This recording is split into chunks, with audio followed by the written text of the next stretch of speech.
How you doing, everybody? This is Elvis, back again after a really long time on the Compelling Conversations podcast. Today I've got a friend and classmate, Brian Swartz. Yes. He happens to be in my African politics class this year. And I don't know if you remember the last podcast I did with somebody who experienced Africa, but this is going to be another podcast with somebody who experienced Africa. So, anyway, you want to introduce yourself? Yeah, thank you, Elvis. My name is Brian Swartz, and as you just said, a student at CSUSM, and we actually kind of met during our in-person orientation, I believe, last summer, right? Yeah. And then we had a couple classes together, this being our most recent class together in African politics. So I appreciate you having me over and discussing my experiences in Africa. So thank you. You're very welcome. It's an honor to have you here. So I guess we'll just start with, who's Brian Swartz? You know, that's a very interesting question. You know, in a way, I'm still trying to discover the answer to that. But I'm somebody that, you know, this is going to sound cliche, I'm a very simple person. I believe in just treating people with respect and remaining humble in the process as much as possible, and experiencing life in a way that you see fit, as long as it's not inhibiting other people's ways of life. So just kind of in a general sense, I'm kind of a free bird, so to speak, or Rolling Stone, in the sense that I'm kind of up for anything. I enjoy new experiences. What we're talking about today in Africa is among the most extreme different experiences that I was able to give myself, that I hold dear to my heart. And the older I get, the more I appreciate the diversity of the world, and how that can affect me as a person and help me grow. So I'm somebody that enjoys new experiences. I would just say that. And I've had a lot of struggles along the way personally, but I feel very fortunate that I've had many experiences that other people haven't had, specifically through traveling and just going to places that a lot of people haven't had the chance to do. And so, yeah, I'm a simple man. I'll leave it at that. Yeah. Made a couple Leonard Skinner references. There you go. There. Yeah, well, hey. Simple man and free bird. There you go. Yeah. So does that mean you're a Leonard Skinner fan? Sure, absolutely. Yeah. I do like those two songs. Yeah. Well, okay, let me ask you this then. Where do you think those values came from? Was it a nurture thing or a nature thing? Like, yeah, it's definitely a lot of it was nurturing. My parents are very, very open-minded. They're very both of my parents were involved with efforts kind of in the 60s throughout the civil rights movement. You know, and that's something that was really important to them. My dad became director of Peace Corps in kind of the early 90s, and that was kind of the catalyst for me being able to travel the world at a young age. So he was very open-minded, kind of growing up through his upbringing with his parents, my grandparents, and he did that through his practice in his career, his work ethic, and my mom was the same way. And they distilled that in me. They taught me those values, and that in combination with me being able to see the world really made it easier for me to appreciate things, you know. Yeah. to appreciate what I have, and because of all of those elements, I believe it made me more humble, even as young as 10 years old. So nurturing, a little bit of nature, mostly nurturing, I would say, but it's in my nature to be that way as a result. So where'd you grow up? I grew up in a suburb of Washington, D.C. I was born in Washington, D.C., but grew up in a suburb right across the Potomac River in Northern Virginia called Arlington. And I was there until 10, and then, like I said, we moved to Europe through my dad's work. Stayed there for 2 years, and then I moved to Guatemala for a year when I was 13. Man, Went so to you've been all around. What is your dad's job again? So he was in international development throughout his career, and then he got promoted to he got an opportunity, if he so desired it, to become Peace Corps director in Budapest, Hungary, which is just east of Austria. It's in the eastern portions of Europe. And he accepted that. It was a promotion for him, but what that meant was the whole family had to go with them. And so I'm the youngest of 3 boys. I have 2 older brothers, and I was 10 at the time, and about halfway through my first quarter of 5th grade, and all of a sudden my world just completely changed as I started attending an American international school in Budapest, Hungary, so English speaking, but with students from all over the world attending that school. And so that was kind of the beginning of my ability to kind of travel the world. And a lot of that was just through my dad, especially when I was younger. So, what was that like, being a kid and being in a new culture, being all these different people? I mean, it was crazy. I'm not gonna lie. It was hard at first. I think for anybody, any kind of change like that is difficult. It doesn't necessarily mean, it being difficult was bad. It was just such a different world. I mean, just everything about Budapest was different, and I was used to having a pretty fortunate upbringing in Arlington, Virginia, in a middle-class family and a pretty well-established neighborhood, and then all of a sudden I'm living in Budapest in a somewhat nice neighborhood in a country that speaks a completely different language, and where I knew absolutely nobody. But one thing that really kind of helped the process to acclimate there was, obviously I had my family, and the ability for me to speak English at school. So without that, I don't think my parents would have made the move. It's just there'd be no other way for me to have any kind of education if it wasn't in English. And so you see a lot of this around the world, where a lot of diplomatic family situations are complemented with these institutions that are English language based through these schools called American International Schools. It's kind of an interesting way to label it, American International School. For me, it was Budapest, so AISB was the acronym.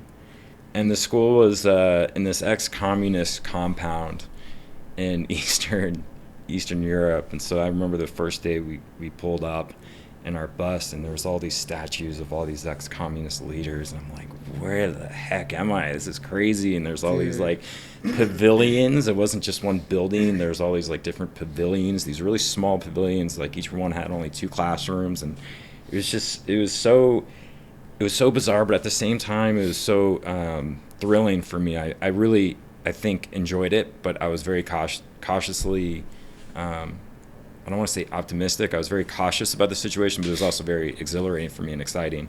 And then within a couple of days, I became totally comfortable with the situation, because the people there, and again, I was 10 years old, I befriended many students right away. They were so kind, they were so generous, and it was very, very easy for me to feel at home there in a very short amount of time. Wow. Through all these students that were my age, 10 years old, that were just so nice and welcoming to me. And by the way, all of whom spoke multiple languages except for me. I was the only one that didn't speak another language. So it was just, yeah. So that was wow. So that's pretty. Do you think the fact that you were young helped you integrate into the culture? I think so. Yeah, I mean, what is this culture like from a young from a young kid's perspective? So that's an interesting question. The culture of Budapest. People are a lot more direct there. Back when I was living there, this was 1994, it was a very safe country. The city of Budapest, which is the capital, was a very safe city. They had amazing mass transit systems. They had like trams, they had metro, they had buses, and so due to the safety factor being very low risk and the ability to have transportation my parents let me, along with a friend of mine at school, kind of after school get on these transit systems and explore the city with just me and my friend. We're each 10 years old, and I don't know if you would see that this day and age in a lot of places around the world, but I was able to kind of go off on my own adventure, so to speak, very consistently at a young age, and just kind of do my own thing and kind of lead my own adventure with my friends. And it was a very liberating feeling, and I'm very jealous of those kind of experiences even to this day, because I would have never, I think, had that necessarily to that extent if I stayed in Northern Virginia. So just kind of getting on a tram and literally going across the city of a new country that you live in, not knowing what to expect, and just kind of walking around. At such a young age. Yeah, it's an amazing feeling, I mean, there's a little bit of trepidation there, I guess. There's a little bit of, am I in danger? Is this happening? Is that happening? But it's mostly just soaking in everything that is different about this new world that you live in. And that to me is what got me going. I love that. Wow. Yeah. Would you consider yourself a creative person? Well, it depends in what sense. So, like, artistically, or intellectually? I would say more intellectually, yes. I'm not trying to be humble. I don't necessarily consider myself an intellectual person. I consider myself a very open-minded person. Artistically, I don't have very many artistic skills. Yeah. But it just depends on what element of artistic. Yeah, well, I was just curious because, they say people who experience a lot of cultures that have submerged in a lot of cultures are more creative than people who haven't. That's interesting. Yeah, I could see that. For me, I think it made me more tolerant of things that maybe I wouldn't have been tolerant of otherwise. Right. Just more accepting of the world, and like I said earlier, for sure more appreciative of the world. And then in the process, and many of the places that I traveled in the world, not so much in Budapest, which is the first place I lived in, but experience, like, seeing real poverty. I mean, it's really hard for that not to affect anybody, not just me. When you see extreme poverty in real life, it's really hard for that not to move you in a way where you just say, oh my God, I've been so lucky for the entire course of my life, and I didn't even realize it at that point. And that's a very natural way to think, and it's not an incorrect way of thinking, it's not a wrong way of thinking. It's just I didn't have the opportunity to see how so many people around the world live, and just how much worse off they are in a lot of respects. But in terms of, like, the resources they have, but the resolve that a lot of the people in those communities had, in a lot of cases, was richer and more full of happiness than some of the people that I know here, and some of the times in my life that I've been to myself. So it's a very it's fascinating. It's kind of a fascinating way to reconsider your life and reflect on your life. Well, we might come back to this later on, but I know we could probably just make a whole podcast about this experience alone, so we'll try to move it along. Sure. So how long did you stay in Hungary? 2 years. Okay, so 2 years, and then in 7th grade exactly. 7th grade. Where? Guatemala City. What the hell, dude? So, I mean, those are two completely different worlds, man. It's like two different planets, So what was that like? Okay, so in the first instance, you had what's called a U-shaped culturation model. According to John Barry, there's integration, which is what you had, where you like your old culture, but now you like the new culture too. Then there's assimilation, where you like your old culture, but not really the new one. Separation, you didn't really like your old culture, but you like the new one. And then there's marginalization, where you didn't like your old culture and you don't like your new culture, and you're just unhappy. And so it's like an L-shaped model, where at first you're excited, and then you end up just... Sure. So now tell me what the second cultural transition was like. Well, thank you for educating me on that. I didn't know those classifications. It's for me, everything is kind of gray. So there's elements of all of those descriptions that you just mentioned in all the places that I've been to. Guatemala was amazing. Very emotional place. There's things about Guatemala that are somewhat similar to South Africa in terms of just the extreme poverty that I just mentioned. That changes you. I don't care who you are. That just is going to change you. It was a lot more dangerous in Guatemala than in Budapest. In fact, we were supposed to stay in Guatemala for more than a year, which is the amount of time that we lived there. But my brother got mugged right in front of our apartment at gunpoint for a skateboard. And my mom was like, we're out of here. How old is your brother? He's about 2 years older than me. Oh, no. So it turns out like the gun was fake, but it looked real. So he was a freshman in high school. He was a freshman in high school, yeah.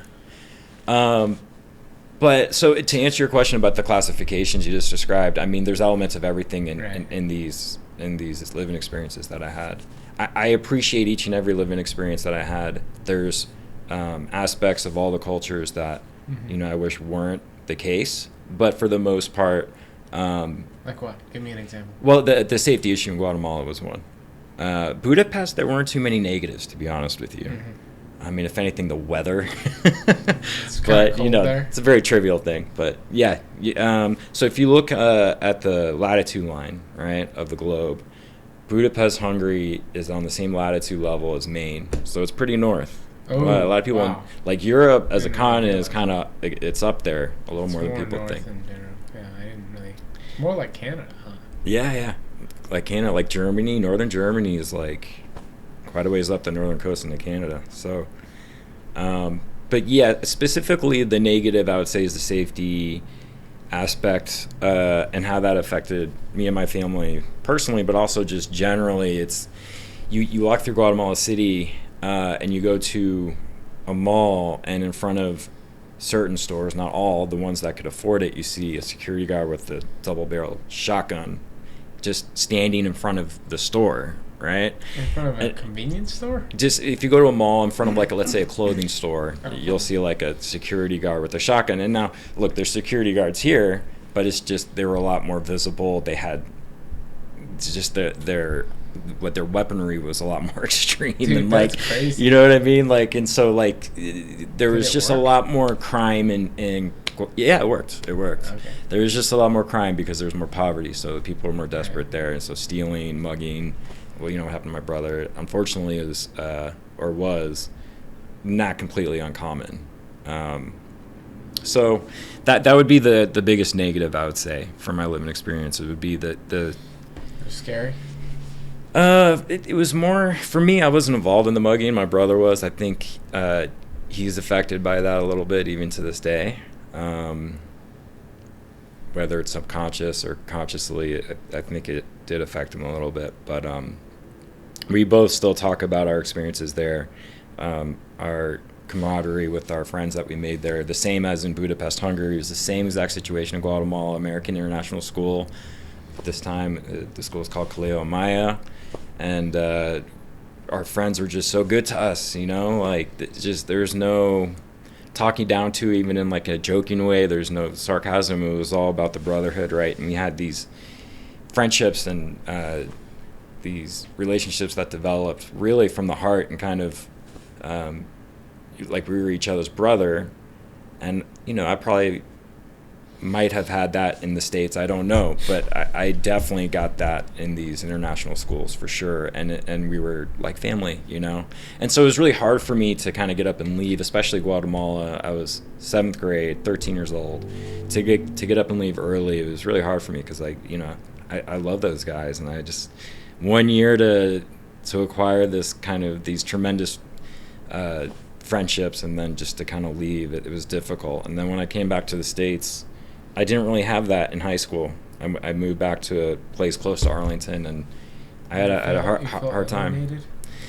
It just the way people my age acted toward each other was different, So like through my early adolescence, it was a lot more pure and a lot more, I guess, positive. And then when I went back to Northern Virginia, there was there's a lot of, maybe it's just the school I went to, a lot of showboating, a lot of kind of putting each other down. And I know, look, that happens, right? Like, it was just different. I wasn't accustomed to that as much, and it was kind of hard for me to make friends for a while when I first moved back, because I was just used to having people actually be hospitable? Yeah. Why do you think that is? Why do you think that Americans are inhospitable, generally speaking? Like I said, I think a lot of what makes people more hospitable is, you asked me the nurturing, the nurture aspect. Mm-hmm. I think kind of that's where everything kind of stems from, what kind of upbringing you have. But then also your ability to kind of branch out from your own world and then experience different worlds and seeing how other people live. I think that makes people more humble. I think that makes people more hospitable. But I don't think if someone doesn't have the chance to travel, it automatically means that they're not hospitable. I do think there's a personality factor to it, but a lot of it is just kind of who you hang out with and kind of the working environment you put yourself in. I think education is also an element there too. But I think it all kind of starts at home. And if you live in an unstable environment, it's hard. It's hard to kind of reflect that in a way other than negative, I think. And for me, I had the positive nurturing and also the element of kind of educating myself by literally being in all these places. And so in a way, I had the most advantage than a lot of people I know of being able to kind of be humble and appreciative. And I'm very, very lucky for that. Were people competitive in Guatemala and Hungary? Competitive, like in what way? Like in terms of materialistic things and like school academic success type things? Or it's interesting that you asked that. Even? They were competitive individually, like with themselves, to push themselves farther, but there is no taking advantage of, at least with my friends, I'll speak from my point of view, of other people to get ahead. It was very much let's bring up everybody with yourself kind of mentality, which I would say wasn't exactly what I encountered when coming back to the States when I was a freshman and an eighth grader. Yeah, I mean, they talk about this in multicultural psychology as well, as the different ways that people from different cultures view themselves. There's like individualism versus collectivism, independent versus interdependent views of self. And a lot of people in other cultures, they don't really view themselves as this independent being, in more so that they're interdependent on the people they're related with. But there's complexities behind that. But so in America, I think it's an independent view of self where people kind of see each other more in terms of like transactional, like, is this person gonna help me? Help me for me? Like, is it gonna help me? It's kind of a selfish type of thing. I don't want to turn that into a stereotype saying that all Americans are selfish and materialistic and whatnot, but there's more of a proclivity to those I would agree with that for sure. I would agree with that. And it's kind of, a lot of it is kind of the social structure, right? Like, we're all told at a very early age, do well in school. There's nothing wrong with that sentiment, but a lot of it is very individualistic, right? Like, you need to concentrate on your grades so you can do well in high school to prepare you for college. And again, these are all good things, right? There's not so much, hey, let's focus a certain amount of your time to help other people. A lot of it is you need to do what's best for yourself. Yeah. Even if it's in a good light, even if it's in a shining light, to develop yourself to eventually help other people. I think at an early age, a lot of it is like getting through the education system, getting good grades for yourself, and then you can maybe branch out and explore your humility and generosity. Whereas and I would say that's very American, right? The difference between that and where I lived, it was you would get that on a smaller scale through your friendships throughout middle school and beyond that, and high school and stuff like that. There was a lot of focus on everybody, kind of the collectivism aspect that you were talking about, which I loved, And I think there's an important aspect of both. You need both of that. So. Yeah, I know. My mom's from Venezuela, And that's that kind of culture. It's a more, you know, it's a very social culture. And there's a feature called simpatico, Mm-hmm. which probably happens in Guatemala as well. And it has to do with there's sort of a cultural expectation, maybe not even an expectation, about being kind of friendly and nice with people, acting friendly and kind of simpatico like. Yes. Um, but you know, we don't really have that here. People in America, a lot of times, I mean, there are a lot of friendly people in America, but it's not a cultural expectation. It's just, oh, that's your personality or it isn't. You know, and there's a lot of people that just walk by each other stone faced. Yes. Have you ever walked around campus and just kind of looked Yeah. at people's faces? Yep. Sure. Dude, Yeah, it's it's really freaking sad. Yeah, it's kind of like watching a bunch of zombies walking around. Everyone huh? looks really sad. Yeah, that's I It have wasn't noticed like that. that in Guatemala, was it? No, I mean times have changed. I think the answer to your question is absolutely not. It wasn't like that. Some of them might be the age difference. I think when you're in middle school, you're a lot more, I don't know what the right word is to describe this. You're a lot more open maybe and Yeah. playful and kind of joyous externally still has to magic. show people your joy. Yeah. And then I guess the older you get, you kind of hone in and hunker down a little bit. But also technology now too. I mean, I didn't have, this is a testament to my age. You know, social media was definitely not a thing when I was in middle school or high school. Yeah. And you know, cell phones and stuff. So like, back when I was going to school, you relied on your friends through experiences and getting out and walking around the neighborhood and doing stuff. You know, Yeah. so yeah. But I know what you're saying about walking around campus. I mean, it's like, I think to myself, how much of it is like a personality thing, or how much of it is it kind of like, are they anxious, or like is what's There's going definitely on, a lot or of anxiety and So let me ask now. But you're back in America, Mhm. and you must have this bizarre feeling that you're back actually at your home, but you probably don't feel that much at home, in a way. And that's a strange thing that you must have. So tell me about just continuing chronologically. What was it like reassimilating into your own culture? That is an amazing question. Thank you for that question, and it's such a astute observation, because it definitely applied to me. So I described kind of like the friendship dynamics, and eventually I got to a point where I made friends with people, Mm-hmm. but I kind of did it. I made wrong decisions in high school, and I started doing things I shouldn't have been doing. I got into drinking and other things, and I started hanging out with kids that like to do that, and so. Yeah. That kind of took away from me being able to really observe legitimately the context of the legitimacy of those friendships. How much was it like, was I truly friends with these people, or how much was it that they just like to do the stuff I like to do, But it was a tough transition. I didn't feel that camaraderie at all, especially at first when I came back to the States. It's just a different way of life. And again, some of that could have been the age. We're growing up. Behaviors change, I think, between anybody, regardless of personality, between when they're in middle school and high school. I do think there's a behavior change. And generally, most people become a little more in their own world, and they're trying to figure themselves out, and maybe it might make them a little more secluded and less friendly, maybe.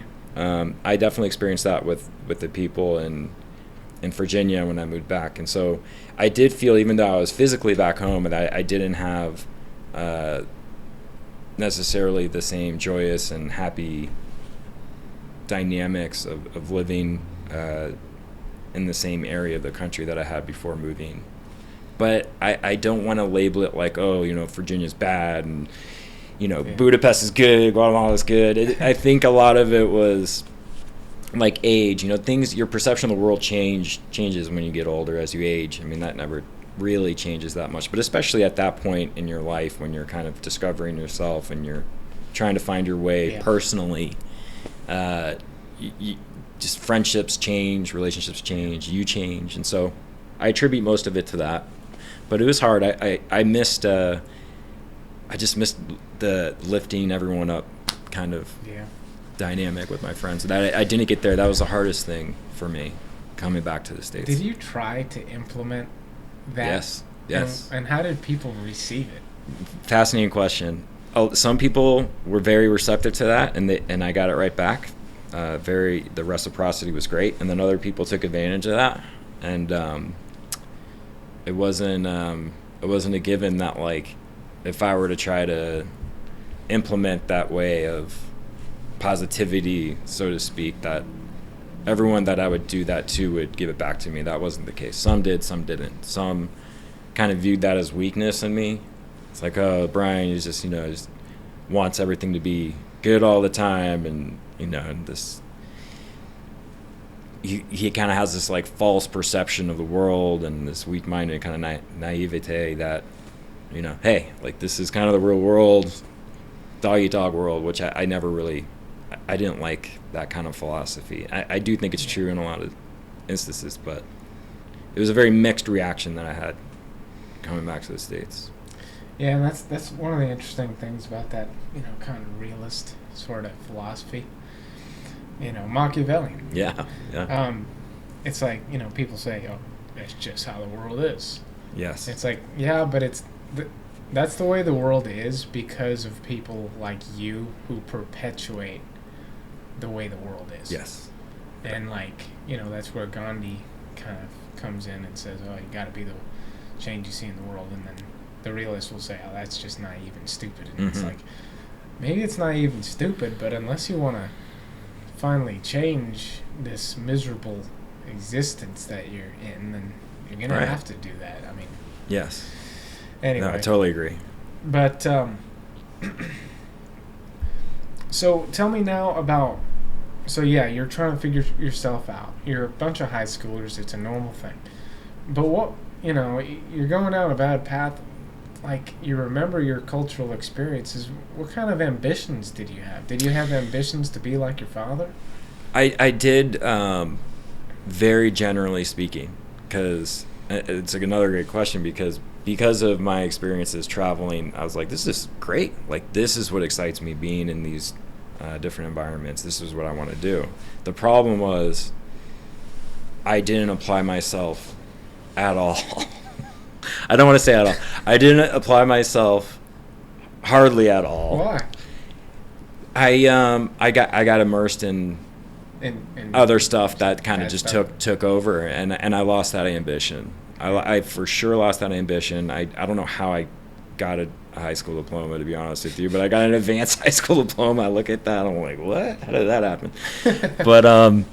But then the troubles with that, with that question, is a great question. The trouble with me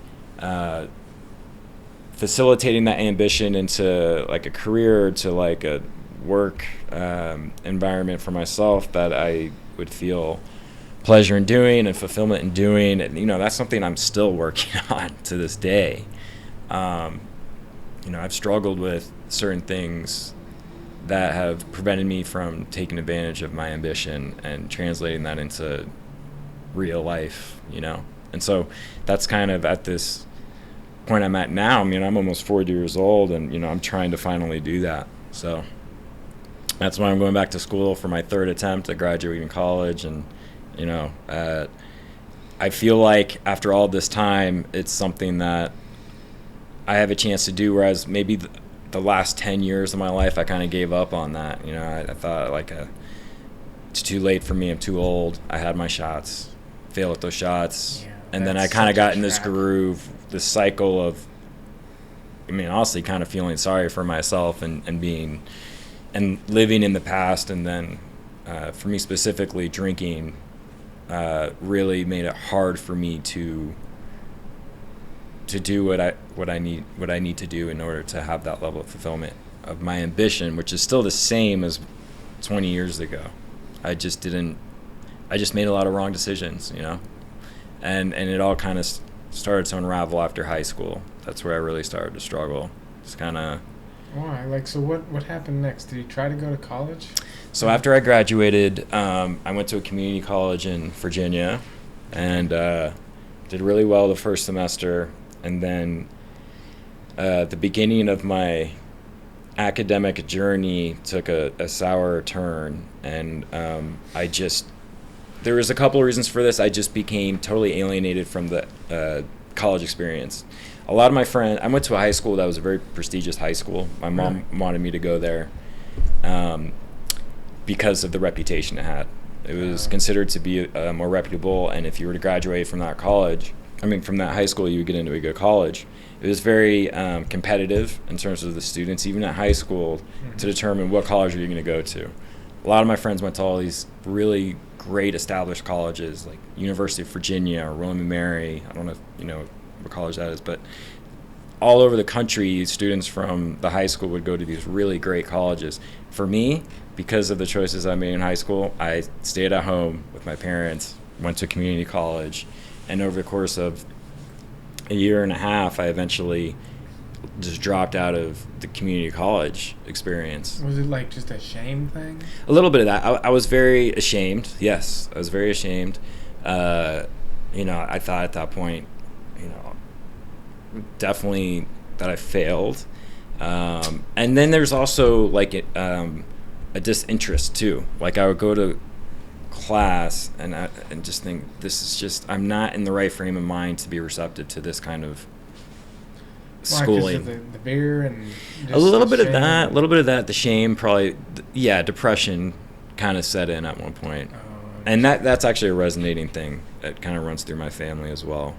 No, it's fine. And then I just became apathetic. Like I just kind of gave up, Did your parents try to, what were they doing at this time? Were they whipping your ass for drinking? No, I love my parents. They were very different than me. They obviously had a different youth experience. My mom grew up in Illinois. She lived in the same place and went to college, got her undergrad degree, then went to graduate school. My dad did the same thing. So they were very straight arrows. They did everything right academically. They got a career. They married in a time. They did everything like the way you're supposed to. And my oldest brother was the exact same way. And so I think when my oldest brother followed the same path, my parents might have assumed a little bit. And again, I'm speaking for them, so keep that in mind. They might have just assumed, the first child did really well. Maybe they assumed a little too much on my behalf. And the truth is, I was in a different spot. I was in a different frame of mind than they were, or my older brother. And I turned my back on the opportunities given to me, and it just kind of snowballed into more and more of me becoming a recluse when it came to Was it all because of these toxic friends you made in high school? No, I don't want to blame it on them at all. But how did you become friends with them versus other people that... It's interesting because it's a really good question. Honestly, I got... This is going to sound so stupid. It's okay, dude. When I first moved back to the States, I actually had two really good friends. This is an awful thing I did. And we skated. I picked up skateboarding in Guatemala. My middle brother actually taught me to skateboard. And so when I would wear my skateboarding hoodies and stuff like that at school, two other skateboarders in 8th grade, came up to me and introduced themselves, and we became friends. And then at one point, I turned my back on them, and I just started hanging out with these other kids that were more popular. They were more, they had access to things that I wouldn't have had otherwise, in terms of open houses, a house with no parents, stuff like that. And then I did a terrible thing. I turned my back on the first two friends, and I kind of started hanging out with those guys, the other group, and it just, that was kind of the beginning, I think. But a lot of those friends in that group went on after high school to college.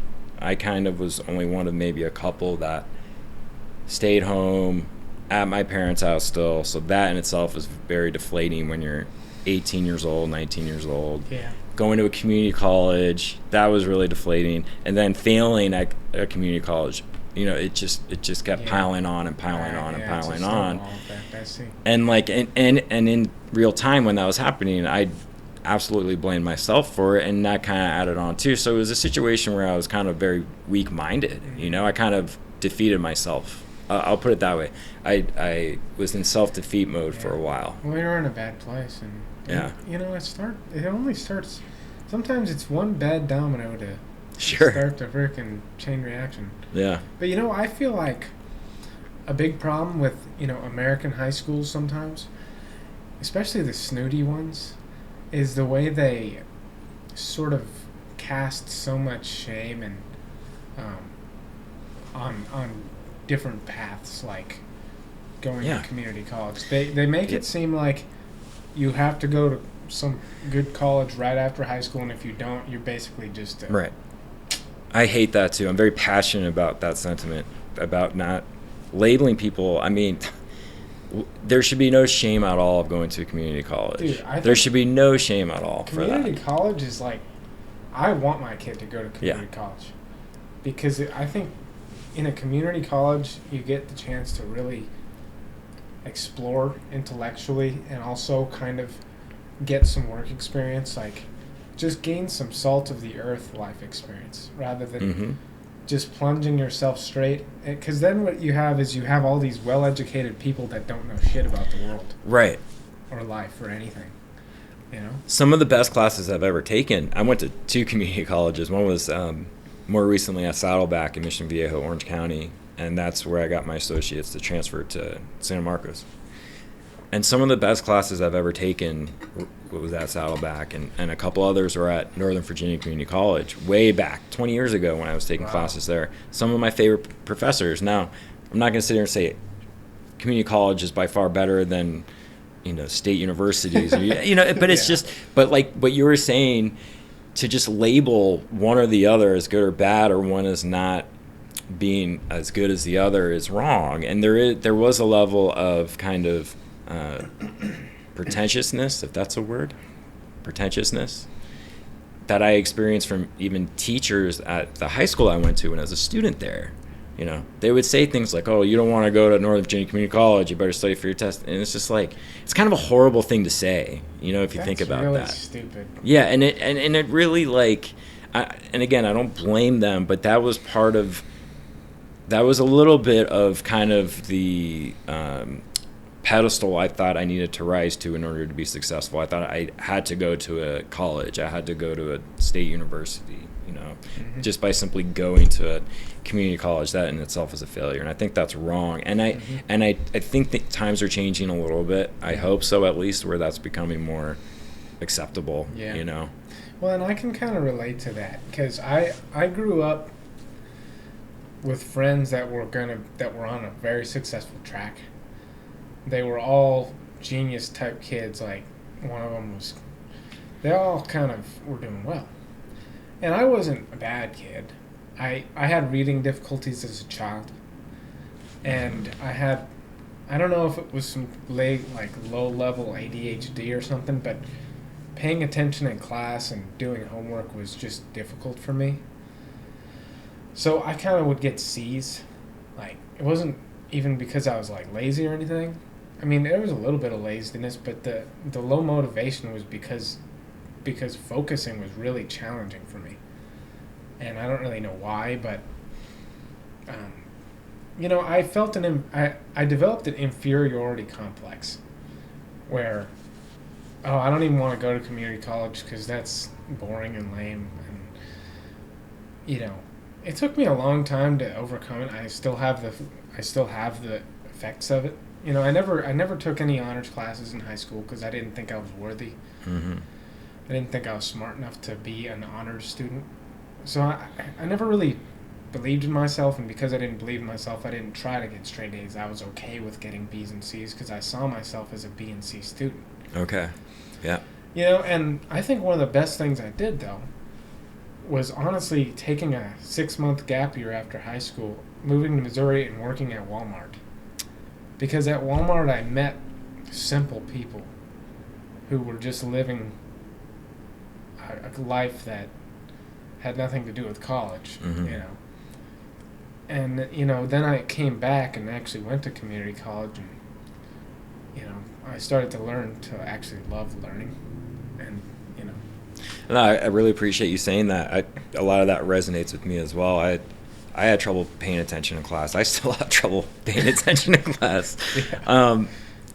It's definitely harder, I think, for some people. It doesn't matter where you are in the world. Some people are just more receptive to the traditional lecture teaching environment than others. Some students, they thrive in that, and others have a more difficult time. And so you had a more difficult time. I think I had a more difficult time in that to a certain degree. And I think, I don't know, just practically speaking, what can be done, but if we offered other ways of education to establish someone as competent in society, other than strictly having to participate in a traditional classroom setting, I would be an advocate for that. Because I think there are a lot of people that are kind of at a slightly more disadvantage right out of the gates, getting through even like any kind of class, whether it's high school or college, community college, whatever. Some people just have a lot harder time paying attention, and it's, I don't know, is that a fair starting point for someone? It's an interesting question. It brings up another question, which is what can we do about it? But I think real life working experiences is a great way to kind of develop yourself. It sounded like what you said at Walmart really did that for you, and for me as well. When I volunteered, that absolutely did that for me. But I had a little bit of that through my working at restaurants and stuff like that, where I really thrived in developing relationships with people and maintaining relationships with people. And I was able to make money and feel good about myself in that regard, while other friends of mine were in college and just doing the college thing. So I think there's just so many different ways people can establish themselves as being affluent members of society, but we kind of have this one way of doing things now, and I hope that changes. Yeah, I really do, because so much of getting a job that pays respectfully, I mean, you have to have a degree, and it's, in my opinion, there could be other ways. Yeah, I honestly think that. I think a lot of jobs don't really need degrees. We should just try to do like apprenticeship type of highly specialized type programs that are affordable, they're efficient, and they're effective. I totally agree. Because a lot of these degrees are totally freaking pointless, Yeah. and actually do not help people with the careers they get into. I could not agree with you more. I think if we maybe took the entire course load of time and management of 120 credits to get a bachelor's degree in post-high school, college, and we did, okay, let's just split that in half with how it's being done now in the classroom lecture environment, and then you had 60 credits toward activism in the local community, and you can get some call it community service, others call it internships or whatever, but to kind of be out in the real world, get credit for that, and learn kind of in real time in your local working environments. I think that can only benefit everybody in a way. Yeah. You can work towards certain initiatives as a systemic that's approach. People doing stuff. Yeah, and you would have all these students offering their time, because they have to in order to graduate college, to actually be involved in projects or initiatives or whatever it is, and to get that hands-on experience. And that's a different kind of learning. That's actually it is a lot more valuable. I was always better at that kind of learning than the classroom learning. Yeah. Okay. So carrying on then. So you had trouble graduating college. You're feeling the shame and whatnot. So what possessed you to finally decide how'd you eventually get into this whole South Africa thing? Tell me about that transition. So that was after the first time I dropped out of community college in Virginia. I took a couple years off, stayed with some friends in a house, paid rent by being a server at a restaurant. Decided to reassert myself in the college world, and I applied to Northern Arizona University and made arrangements to move out to Arizona and to give it another shot. And long story short, I don't want to talk about this too much, but that was another time where I dropped out of school. So this was the second time that I just dropped out. It wasn't for me. I was in a really bad place psychologically, mentally, emotionally, really bad. It was probably among the worst times of my life in terms of my mental well-being.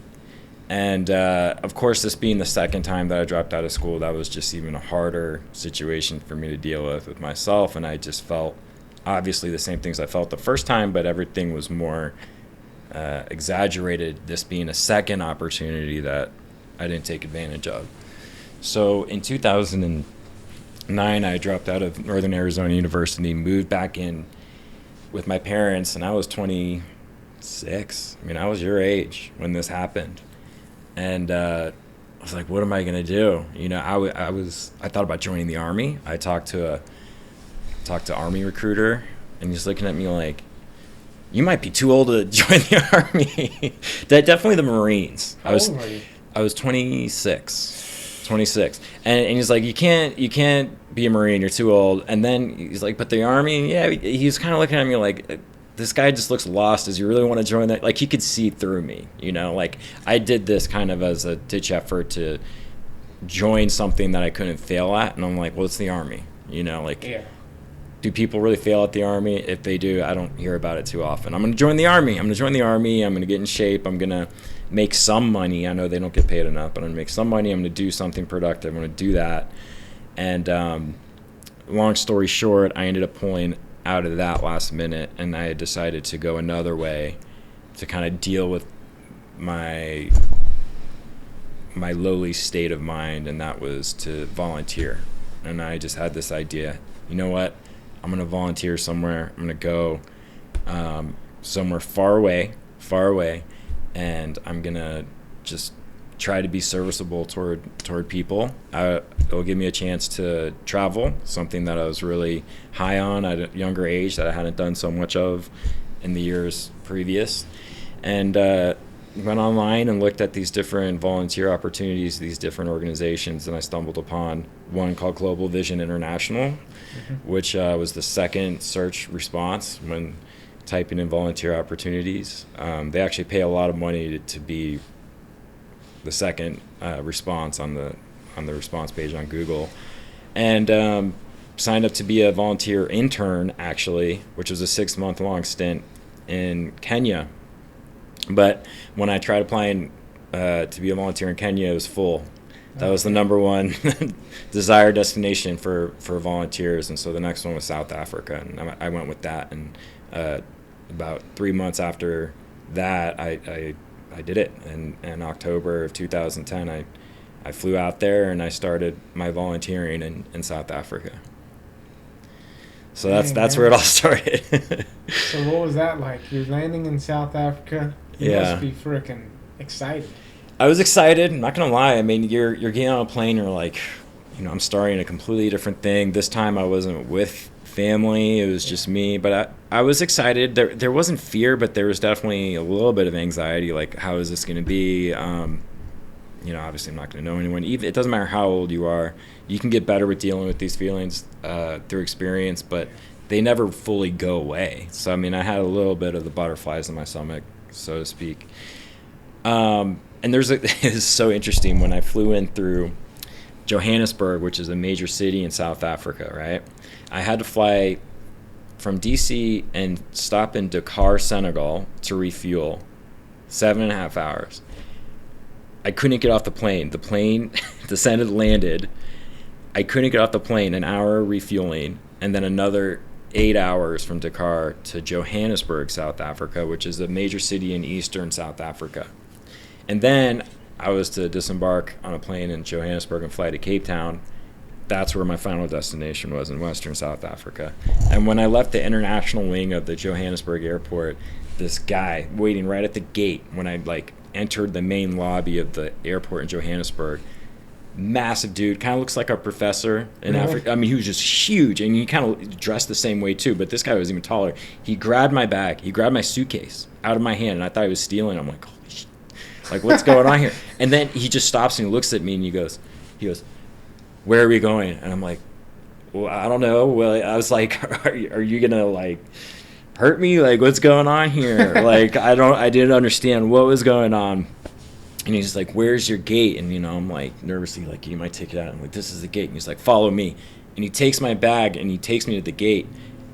And I'm like, "Okay, now I know what's going on." He carried my bag forcefully to the gate, and then I was to compensate him for that.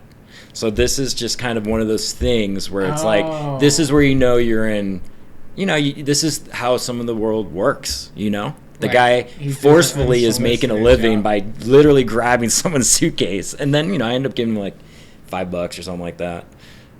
So that was an interesting way to kind of experience Africa initially. But yeah, I ended up flying across the country to the western coast to Cape Town and started my volunteership in Paarl, South Africa, which is a community inland from Cape Town, which is a coastal city. And that's where everything started. And right off the bat, I just fell in love with the people, and I fell in love with the projects. And within a day or two, I was like, this is me, man. Like, I'm back. Like, this is, like, all my anxiety and depression went away. And, like, I was like, this is probably the best decision I've ever made for myself.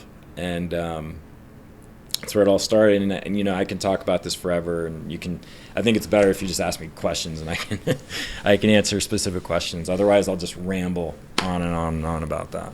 So. Okay, so this was a school?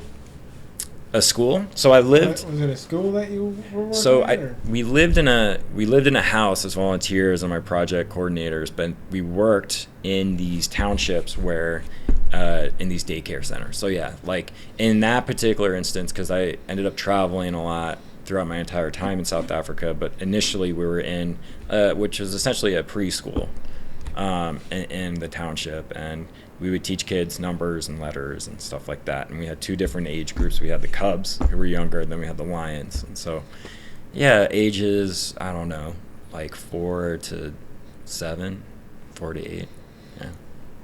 Wow. Okay, so... and 4 to 7, 8's a little too old, but yeah. So what was your first day like? First day, you get up early, you get your lunch, you get in the van, and you drive across Paarl. And we lived in the nice affluent neighborhoods of Paarl. Paarl is a city that has a river going through it. We lived on the nice side, which is comparable to neighborhoods here in Southern California, or even where I'm from. Really? Nice?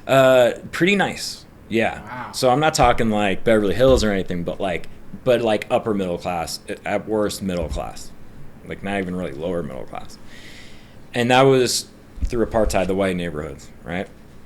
Or the white community were Afrikaners. That's what they call them, the Afrikaners. So, I had a little bit of a tour through my project coordinator walking around the day before, but the first day of going to project, that's what we call our work, going to project. We drove through the entirety of the white neighborhood, and then we crossed a river, and right when you cross the river, that's when you're in the black neighborhoods. That's when you're in these townships, they call it. And it was such a stark difference. The infrastructure there, most of the roads were dirt instead of concrete. Not all of them, but most of them were. You see the shacks, you see dogs. I mean, the dogs it was so hard to see the dogs running around there. It sounds nuts. I'm getting emotional just thinking about it, but the dogs were all starving. You would see their ribs. They were just, they were eating dirt, and like they're just running around. No one was walking them. And you see kids walking around, some with no clothes on, almost all with no shoes on, and you kind of, and you're just like, wow, like that was kind of like your first shot at the African side of poverty. Now, for a lot of the volunteers that were younger than me that didn't have the traveling experiences I had, especially in Central America and other experiences I had, I was kind of used to seeing in-your-face poverty to a certain extent. It had been a while, but I was more able to deal with it than some of the other volunteers in the van. This is all in the van. You're driving to the gated project. They're all fresh. Yeah. They're younger than me. A lot of them were from America, the UK, and Australia. And most of them were on their gap year, they called it, which is kind of like when you take a gap year, you take some time off from high school and then college. And a lot of people would go on these volunteer adventures, and GBI was very well known for having mostly young female volunteers. That was the main demographic. Female? Yeah. Volunteering was very female dominated when I was there. In fact, I hadn't worked, there was a time period where I was a coordinator in a different part of the country where I like didn't work with another guy for 3 months. I didn't even have a male volunteer for 3 months. That's a whole nother thing where I can tell you about. Some people are like, "Oh, you're so lucky. You're with all these females. It must have been great for you." And I'll tell you right now, it'd be hard for any sex, regardless of whether you're a man or a woman, to be constantly around so many people of only the other sex. It was actually really hard for me to do that. Right. But I just wanted to talk like football with someone, and there's also like the cultural differences too. Yeah. I just wanted to not take 2 hours to go out for drink. I just wanted to like chill, like I just needed someone that was on my level. And like, what do you mean 2 hours to go out for drink? God, we would go out on the weekends. We would go to these. There's lots of drinking. Yeah, and it's just like I just want to kick it with the guys. I'll just put it that way. Yeah. Summarize it that way. I want to talk, because it's just, you talk to guys different. At least for me, I talk to guys sometimes differently than girls. Yeah. Joking, music, hobbies, stuff like that. I resonate more with guys. I do more similar things that guys do. Right. Yeah.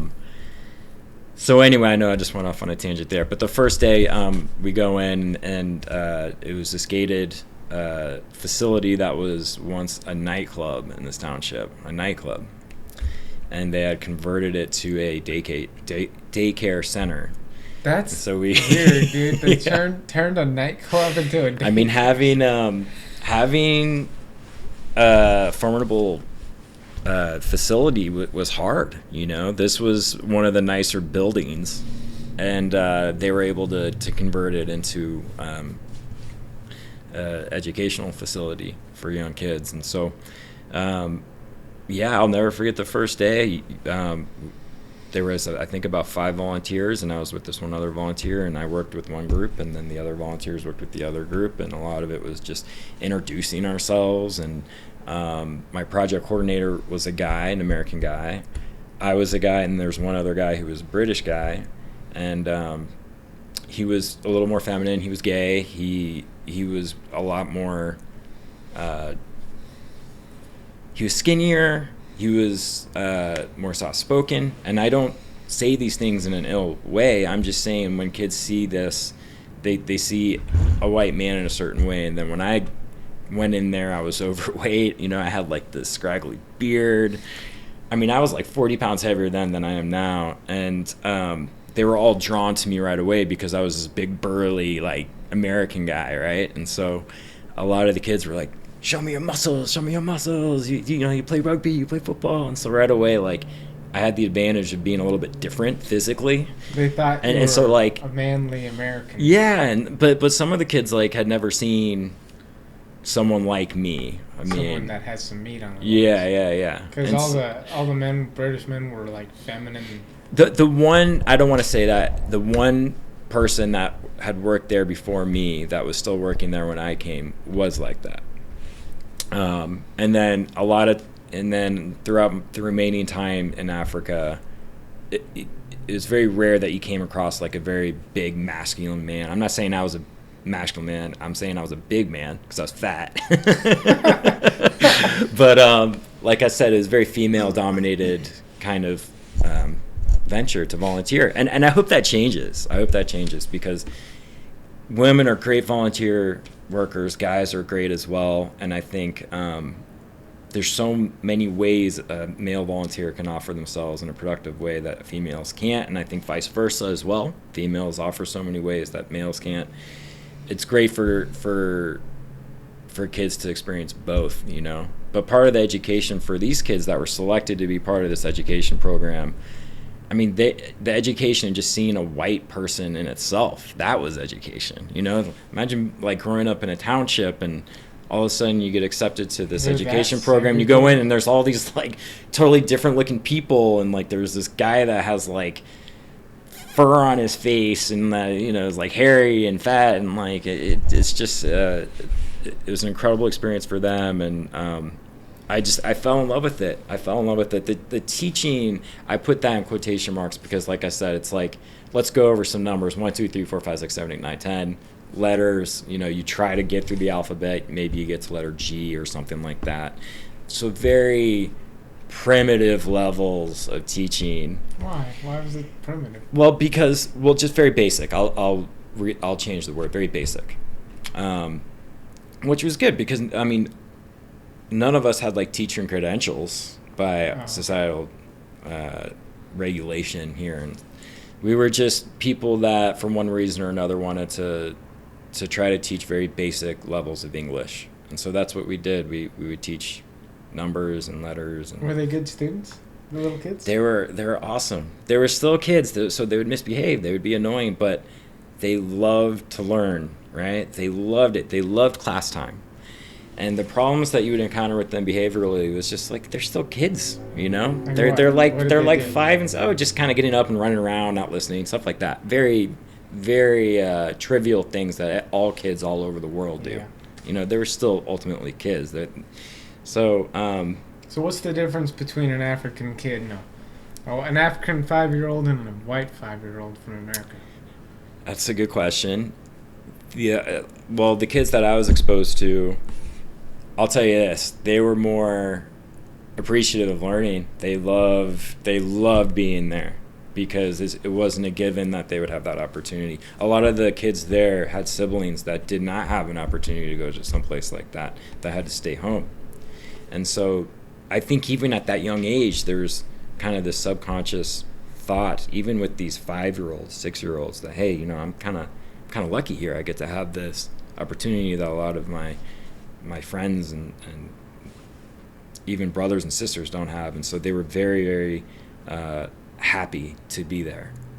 You never really came across a student that just straight up didn't want to learn.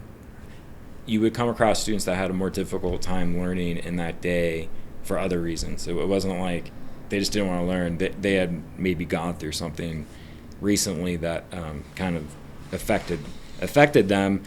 And then, a couple days in, you start to see these things, and that's when it's like, this is a totally different thing that I'm doing now. Because you can see the aftermath. You can feel, I'll say this, you can't see it. You can kind of feel negative energy from kids that something happened to this kid. I don't know exactly what it was. Something's going on with this kid today, and it wasn't just like they couldn't watch TV the night before or they didn't get dessert. Like something, yeah. And again, it's like you don't want to assume you'd be doing a disservice toward the good and the humane. Most of the people in these these townships were good people that treated each other well, but you would run into these hardships. You would see these faces on these kids sometimes, not all the time, sometimes, where it's like, okay, something like they look demoralized. Yeah, and it's really sad. A lot of the you would see that with a lot of the girls, but some of the boys too. Oh no, man, that's. Yeah, let me rephrase that. I didn't mean that. Let me rephrase that. I don't want to come across as saying a lot of the girls always look like that. When you would see a student that did look like that, which wasn't extremely common, but you would see it more so there than anywhere that we would expect here, in those instances, it was most of the time a girl that you would see that from. Does that make sense? So what would you do when you saw that kind of thing? Well, I'll tell you this one story. This is so heartbreaking. This girl, her name was Angel. She was more light-skinned. She was extremely quiet all the time. We would do these one-on-one sessions with students that struggled with certain things. So let's say student A had trouble learning the numbers, right? But he was doing well learning the letters, or he was doing well in another area that we were teaching them.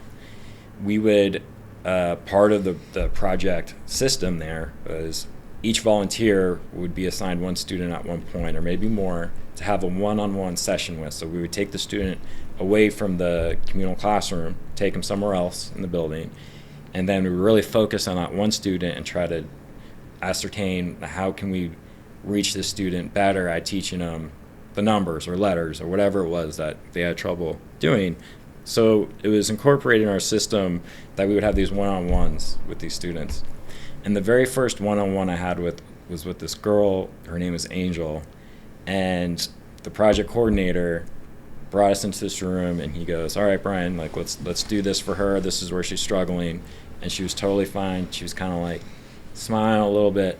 The second the project coordinator leaves and shuts the door, I'm like standing up and I'm looking at her and I'm saying, all right, Angel, let's go sit down. And I see her, and within 5 seconds her legs start to tremble and she starts shaking. And this was right after the coordinator that she knew left. So it was just me and her in there.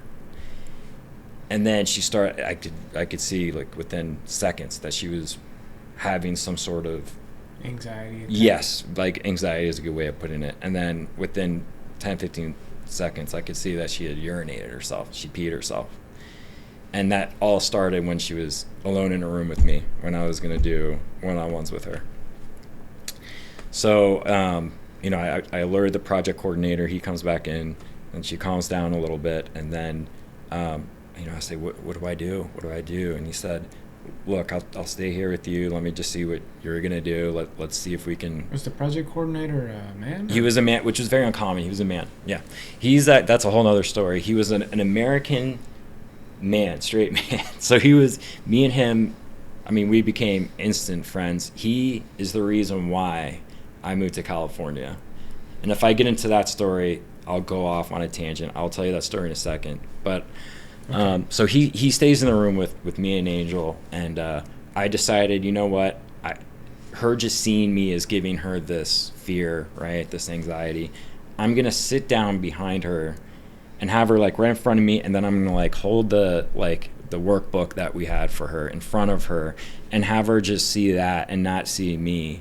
And she calmed down like right away, and she was able to kind of get through what I was originally going to start doing with her, and that worked.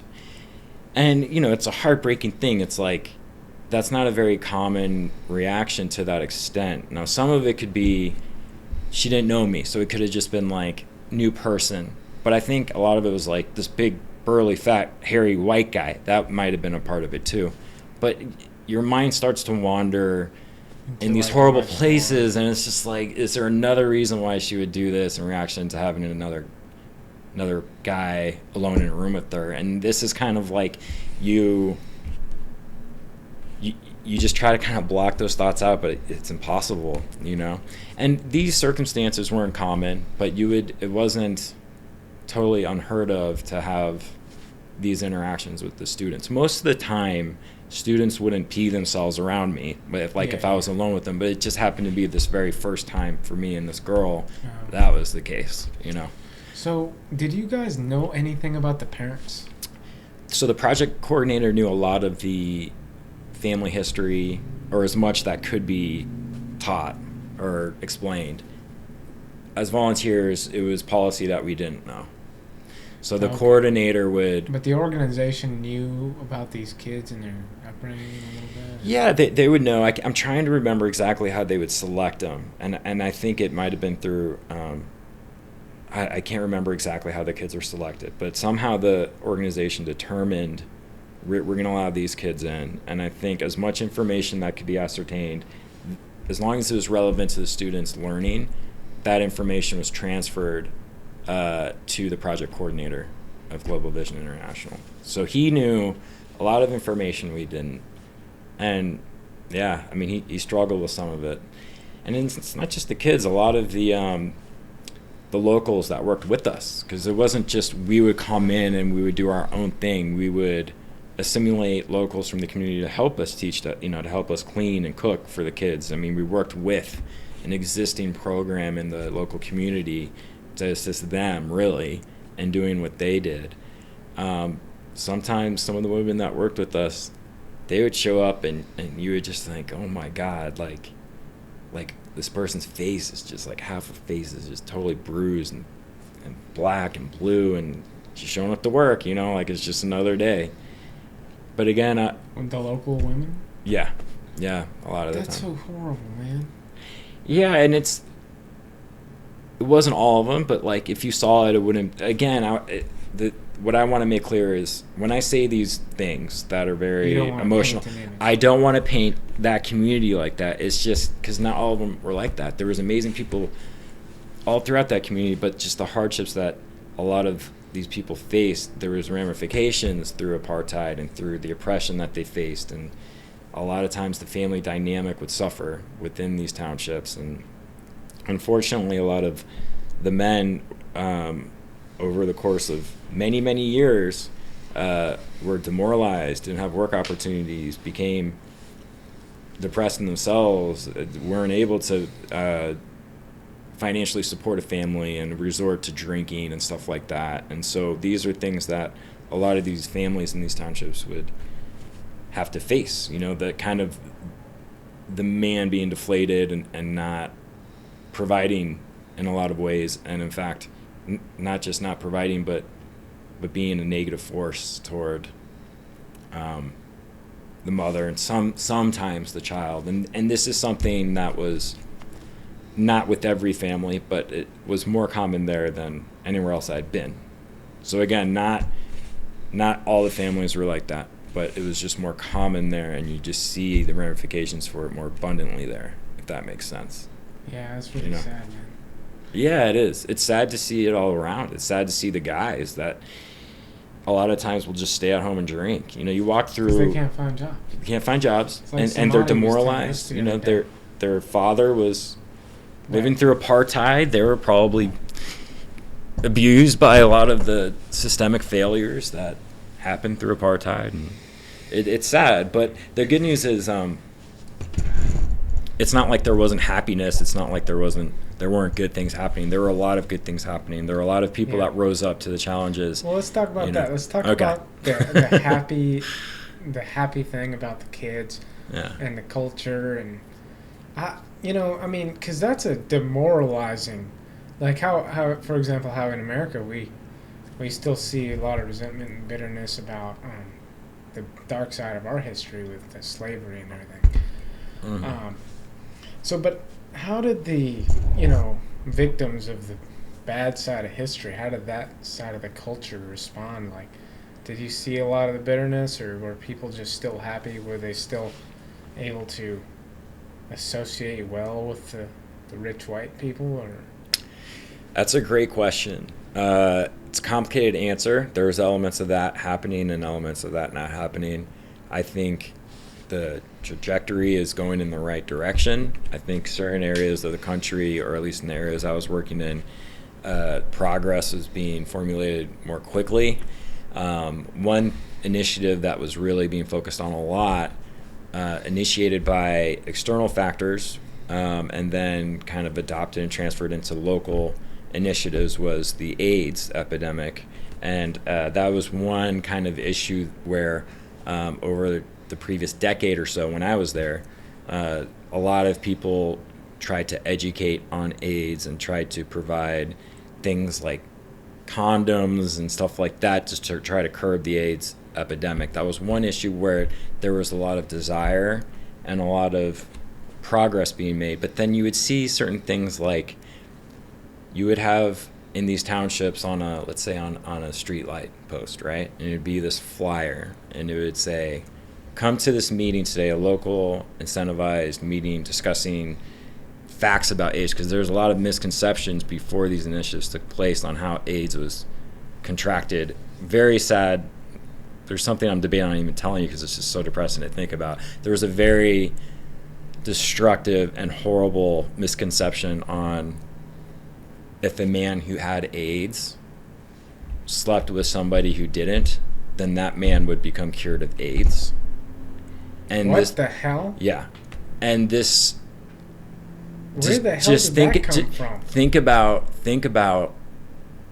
what that entails. It's really bad. It's really bad. Who came up with that shit? A lot of suffering from that. Because that's the opposite. It is obviously the opposite. And so, like, these kind of sentiments, to answer your question, I don't know how that started, but lack of education was probably the main reason for that. Oppression, a lot of dividing through apartheid. I mean, there's probably a lot of things that happened to make people just come up with these horrible ideas of what is right and wrong and what's acceptable and what's not acceptable. And that notion was so bad, obviously, because a lot of younger women, I'll just say that, obviously were targeted because guys would think, okay, I'll just be with this person and then I'll cure my AIDS. But obviously he would just spread AIDS. So there was all these initiatives to curb that, to counteract that. And you would see the desire within the people there. But then you would walk down the street and then you see on a lamppost, a street light post, come to this house at this time, we'll talk about true facts of the AIDS epidemic, blah, blah, blah, blah. And then there'd be a condom on the flyer stapled onto the street light post, but the staple would go through the condom, right? And so, like, I mean, to me, like, that it's horrible, just, you know what I mean? So it's like, it's, you just see that and you're like, and it's just simple education. You know, it's simple education. There's several different examples in which I can tell you where, like, there were certain practices there and you're like, how could they do that to us? It's such a given. It's so like, well, that's so basic. How can they not know that? But yeah, you know, but there's many examples of that happening throughout the neighborhoods. Really, there's just such a lack of education that Yeah. they didn't know the Lack most of basic I would say things. lack of education, the historical oppression, those That's things horrible, are, man. and then kind of like the socioeconomic situation. You know, it's kind of a perfect storm. The good news is there's attention in South Africa. There is work. It will only get better. The problem is there's just so much more work to be done. Yeah. You know what I mean? Man. But there's eagerness. There's eagerness. There's humility from these people. There's innate desire to learn and to be better. And a lot of times it's with, again, another generalization, but a lot of times what I saw in my experience there, it was the women that were really kind of expressing and reaching out to us as an organization to do that. Why do you think it's the women? Is it just because women are more compassionate than men? Or? It could be. And again, I'm not saying that guys weren't. It's just I interacted more with women. Did you make any good girlfriends over there? No, I wasn't allowed to date. Well, first of all, I wasn't allowed to date any of the volunteers. But yeah. No, I ended up dating a volunteer intern. Long story short, she was from New York. It's kind of against company policy, but yeah. But I never dated any of the like Native Africans or anything like that. One guy actually got sent home because he took a bus on a Friday night into the townships that we worked in, and he didn't tell anybody, and he went in there, and when the project manager, who was like the head guy in South Africa, found out, immediately sent him back to England. Security risk, you know. You don't go alone unannounced into these places at night and think that that's okay. I mean, he could have. It's a different situation in these places at night. You know, you just don't do that. So it was against policy, but it was also totally against his interest to do that. And plus, like, if one of the volunteers does something bad, yeah, that would like shed bad light on. It would like totally delegitimize the whole organization. Sure. You know. Absolutely. It takes only one bad apple to. It does. It does. You know, if one volunteer does a really bad thing, the whole organization is going to get rejected. Mm-hmm. That's not necessarily true, but it could be true. You know. Yeah, I mean, that's definitely an element. The safety, I think, for him was the reason why he ultimately went home. But yeah, him kind of. I mean, there were certain stipulations that we had to abide by. Like, we couldn't just go anywhere we wanted at any point, especially into areas like that. And so it was just too much of a liability. If something were to happen to him, his parents could have held the organization liable. It's just too much of a liability for that situation. Yeah. So, but the people were pretty happy, though? Yes, for the most part. And I know I've been saying these negative things. That's more just to kind of bring it into perspective. The vast majority of people, some of the most resilient people I've ever met, some of the happiest people I've ever met, the students were so happy.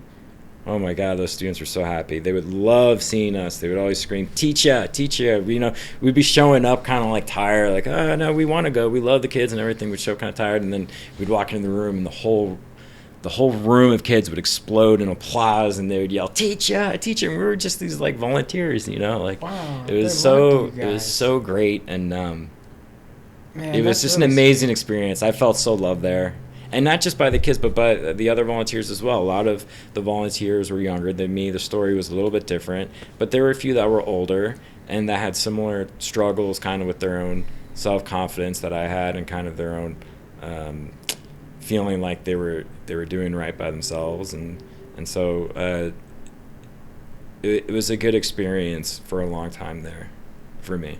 Really good experience, dealing with very emotional and sometimes really hard things to think about, but the reward from that, I can't even put it into words. I mean, you think, oh, I'm just teaching this kid numbers. What is that really going to do? I mean, there's just so much more that you're teaching this kid than that. That's going to do a lot, though. So much more. I remember I taught, and these kids had like the funniest names too. There's just one kid's name was Cleveland. There's another one named Jade. We had Ambers. I taught Cleveland A through G, and it took me an hour. I had a one-on-one with him, and he didn't know how to get to C at the beginning of my one-on-one session with him, and by the end I got him to G, and I was so happy. Like I never felt more proud of myself than teaching this kid a few extra letters, and it was great. But yeah, for the most part, people are happy. The attitude is great. The hardships are a lot more extreme for a lot of the people there. But with that comes, when there's stability from that, more happiness, I think. Was there conflict inside of the organization? Conflict? Did you ever see like arguments or strife between the No, not really. I think luckily there wasn't. There was frustrations I developed kind of later on toward the end of the year I was there, and a lot of that was maybe like I was changing. I felt like the organization focused a little too much on the volunteer experience, and what do you mean by that?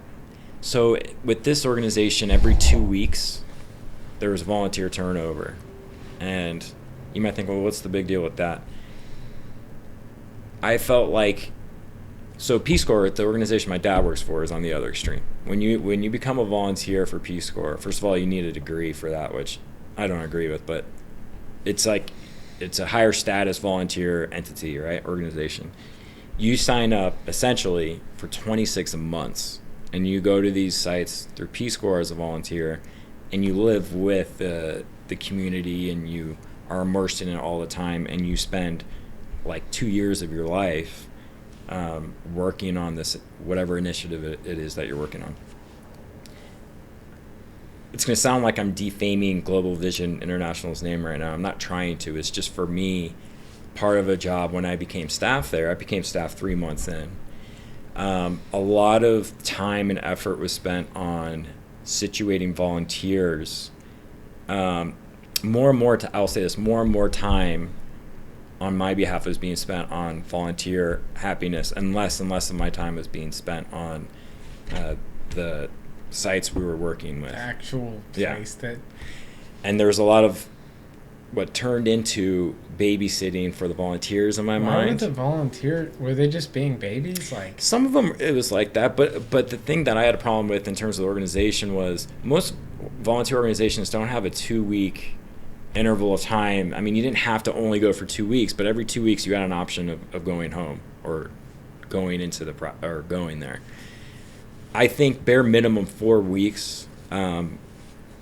If you want to volunteer, I think 4 weeks should be the minimum. That's just my personal opinion. I'm not saying it's right or wrong. Because 2 weeks is just... Like 2 weeks is kind of like... Vacation. It's like that's what I'm saying. And like... So it's more of like a vacation and to get it on their resume. They call it a CV, which is a resume in England. That's what they call it. And I'm not saying volunteers, that was their mindset. All the volunteers that I worked with, that worked for me, very good people, great hearts. I mean, you have to be doing something like that. I just think there was more that could have been done through the organization to maximize the benefit for the people we're working with, and in the communities. Yeah. And so like there was things like volunteers every weekend could pay a little extra money to go like skydiving or shark diving or wine tasting, and these things are great. It doesn't sound like a horrible thing, but it kind of turned into like like a festival type thing, you know, where it's like, hey, come do this great work, but then also go out and have like spring break kind of, you know, like a lot of volunteer organizations do that. So I don't want to just totally seclude GVI, but it just was like the turnover time frame being so short, and then kind of so much effort on maximizing the volunteer experience. That kind of is how the tide shifted for me in terms of what the work I was doing there, and ultimately made me want to quit and leave. Did they have to, like, did they feel like they had to do that in order to get volunteers, or do you think they would have had just as many volunteers even if they didn't do that? Yeah, it's a really good question. I think that probably is part of the recruiting ideology. Those kind of extracurricular activities on the weekend are definitely on the website for sure. So it probably is a tool for recruitment, and I'm not even saying that it's a bad tool. Because they have to compete. They do. That's the problem, is they have to compete with other organizations. Correct, they do. It's a really good question. I don't know how to answer that. I think they would probably have maybe less recruitment. I just don't know how much less. I don't think it would be substantially less. I think a lot of volunteers that enrolled in the organization, enlisted in the organization, I don't think their sole or the major drive for them was, I want to go skydiving on a weekend or shark diving on a weekend. I think the main purpose for them, and again, this is how I feel all the volunteers were for me, wanted to do good. They wanted to do something. They wanted to give back. And but they might pick one organization over another based on the cream on the cake. Yeah, there you go. So I think you kind of... But not for you. That's not why you did. No, for me, I wanted the most bare, like, project site experience possible. And I could have probably found a organization more so like that. I ended up picking one. Well, because you picked the one that's dishing out money to be at the top. Right. I mean, essentially, that's what it was. Top of the Google list. And I think out of anything in terms of recruitment, that has the biggest impact. And they put a lot of their money into that website, or they did when I was there. We talked about that.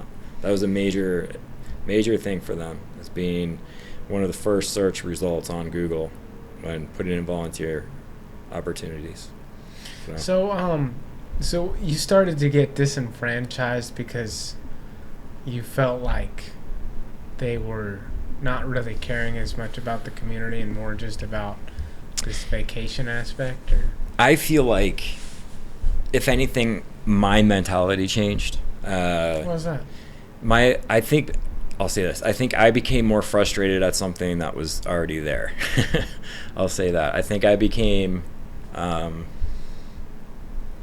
less tolerant of the setup there. Part of it was maybe burnout. I mean, it was a lot of work for a coordinator.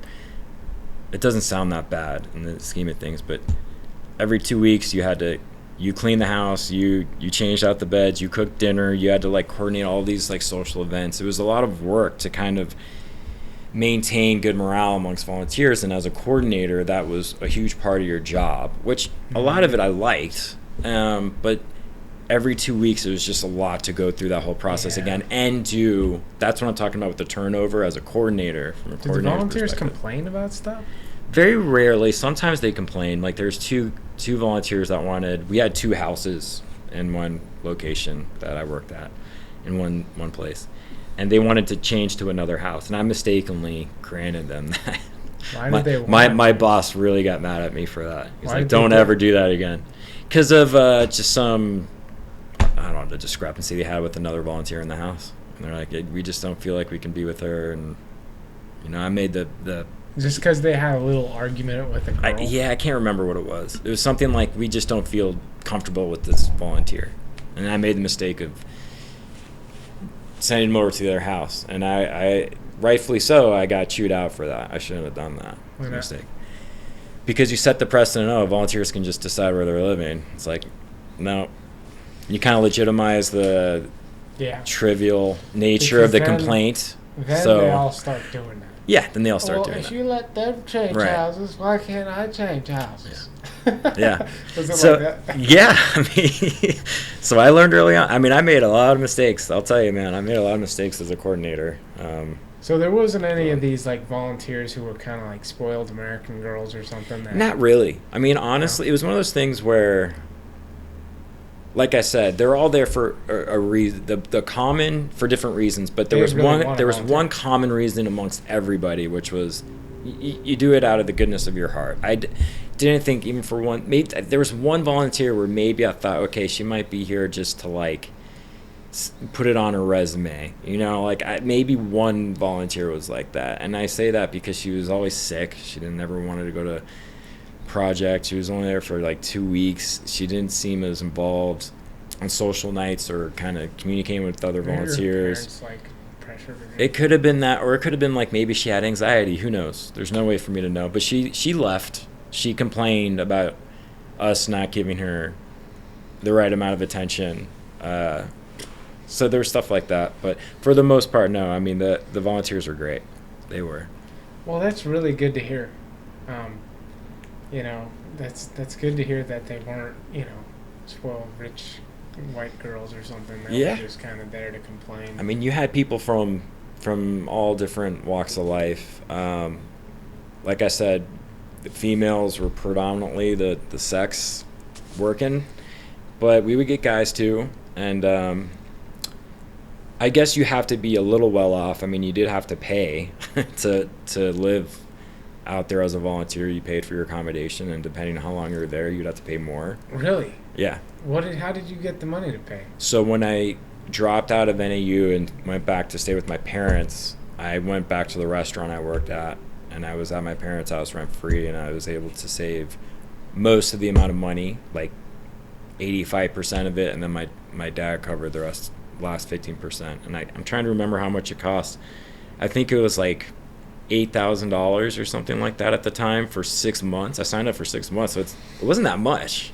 And I paid the vast majority of that. But when they had me stay on as staff, my accommodation and food was covered, but I didn't get paid. So I still had to, any other outside expense was something I had to come up with on my own. Like what? Oh, it's like if I wanted to go traveling or if I wanted to do this or that, like anything that would cost money outside of being in the house at GVI. It's pretty cheap in South Africa, right? A lot of things are cheap. Alcohol is super cheap. You go to a bar, you get a beer, it's $1. That's wonderful. It was like $1. That's kind of sad to know that the cheapest thing is alcohol. It is sad. Other things are cheaper too. Okay. Well, like clothing was expensive. Certain things are more expensive. Like if you were to go to a mall there and you were to enter an Adidas store, it was actually crazy expensive. It was substantially more expensive for like an Adidas hoodie or something like that. Maybe it's like shipping or something like that. I don't know what the reasons are for that. Why? But then isn't it made in Africa? Adidas, I'm not sure. It could be, or maybe Southeast Asia. I can't remember. I know the headquarters is in Germany, but I think it's in Germany. But like food and alcohol and like going out for a night socializing with your friends was cheaper for sure. Yeah. But for me, like I had like no money, especially toward the end of my stay there, that I just kind of stuck with the GVI stuff. And sometimes they would say, hey, your staff, you can go on this wine tour and it's free, and I would do that. There's I really wanted to go shark diving, and the one time I was able to go free was the one time I traveled to another part of the country. I went back to Paarl when I was living in another part of South Africa. And I was so mad. I wanted to go shark diving so badly, and I had an opportunity, but I wasn't in the area to do it. But I went wine tasting a bunch, went on a safari, and went out into these townships and experienced braai, which is like barbecue. They call it braai out there. And I would go into with other volunteers and other staff into these like areas where they would have like these, not festivals, but like social conjurings, and they would just have these areas of these townships where for blocks and blocks they would have people barbecuing, they call it braai, with grills out in the middle of the street, and you could pay like a very small amount of money to get meat. Meat was a really big thing there, like grilling meat. And then drink and then dance and stuff like that. So that was really cool. Wow. That's like when you feel the most immersed with the people of South Africa. So I did that a couple of times. It's really cool. So so while you were there and you're really entrenched in it, you're getting close to it. Okay. All right. So sorry, folks. We had some technical difficulties. My computer just kind of froze up for some reason. So we left off. I just asked Brian, well, what happens now? Like you're in South Africa, but it's about to come to an end, and you have to make money. So what's going through your head next? Okay, yeah. So I'm back home in the D.C. area. I'm staying with my brother in a tiny apartment. I was very optimistic about things. Right after coming back from Africa to the States, in my mind, I thought, I have this work experience on my resume. I just went through a year of this amazing experience. I've learned a lot. I learned so much as a volunteer. I learned so much as a coordinator. I feel like I'm well-groomed to find work for myself. But an important goal for me was to make money because I had not had income for so long. Yeah, and you were I was broke. I was like broke. I didn't have a phone. I had nothing. So how did your brother treat you? My brother is a good person. Some of the demons I struggle with in terms of addiction, stuff like that. Apple doesn't fall far from the tree with my brother and me in that respect. So he was dealing with a lot of issues himself with that, and it kind of created this environment where it wasn't a very nice way to live, not because he was like a bad person or anything, but it was a demoralizing situation for me, not because of him, but like he was dealing with a lot of things himself that he was struggling with.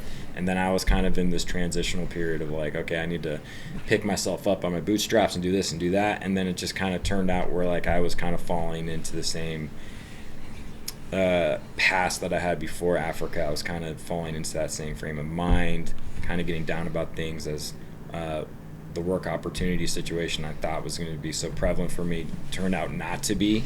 And a lot of that was because I didn't have a college degree. And I thought maybe I could bypass that through my volunteer experience, and it just was harder for me to get past that than I anticipated. And so, after a month or two, I really started kind of getting down in the dumps again.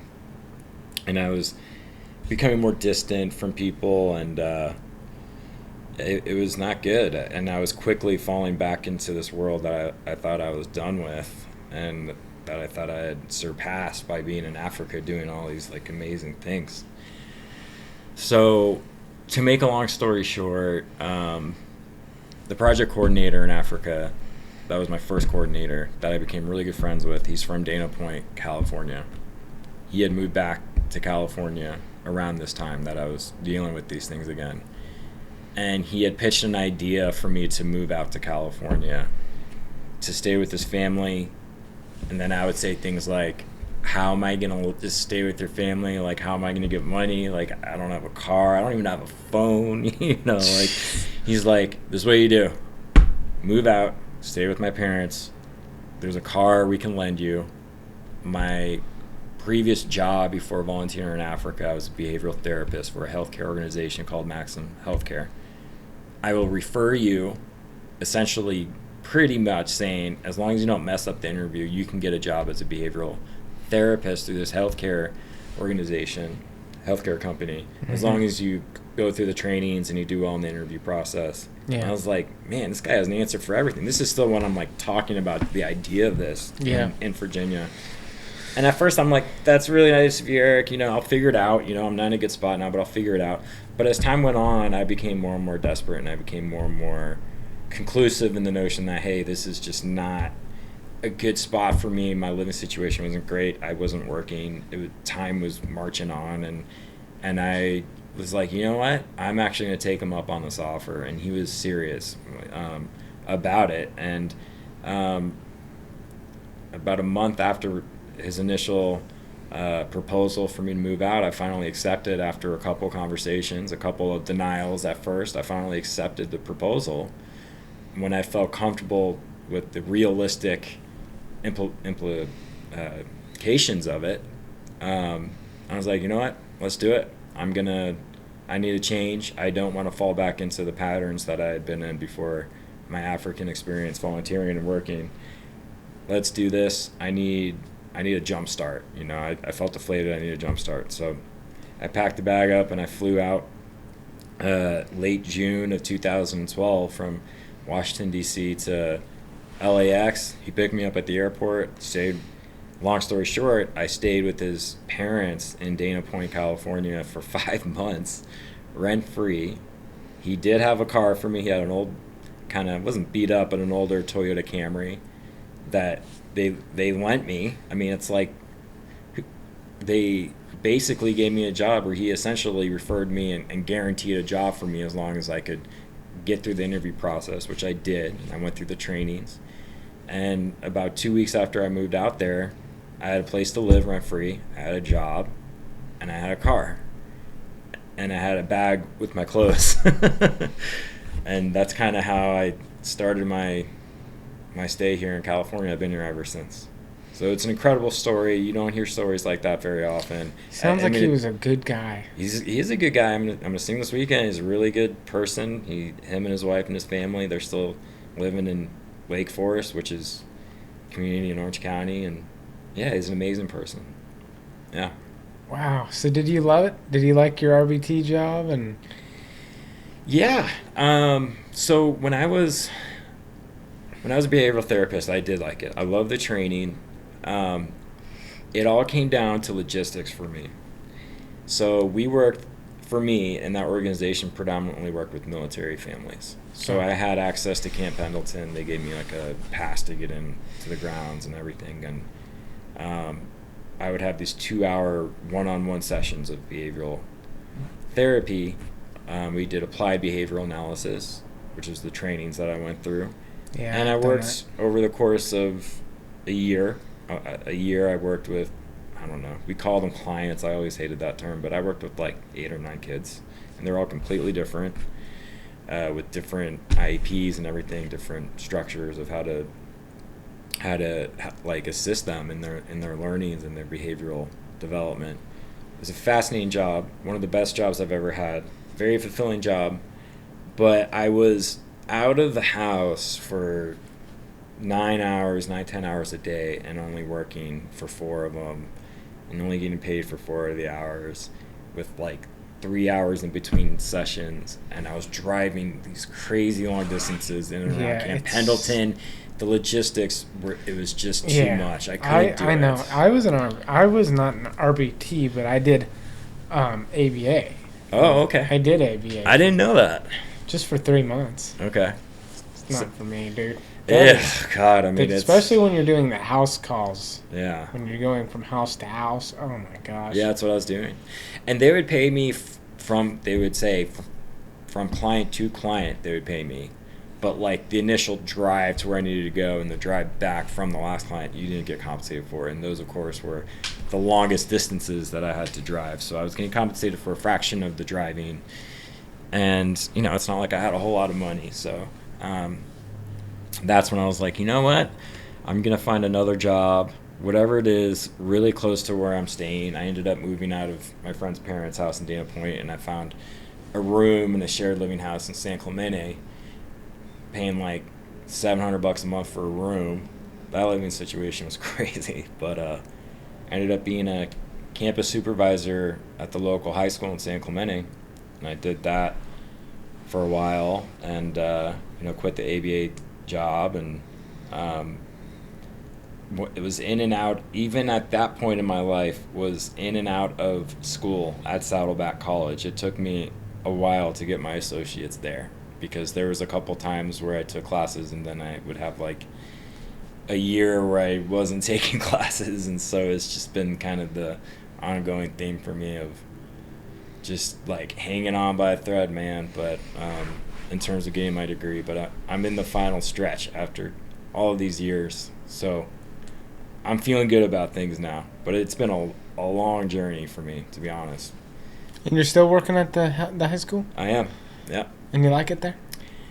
It's I love the people there. The work, I'm kind of reaching the end of the rope for me personally in Why? terms of the work.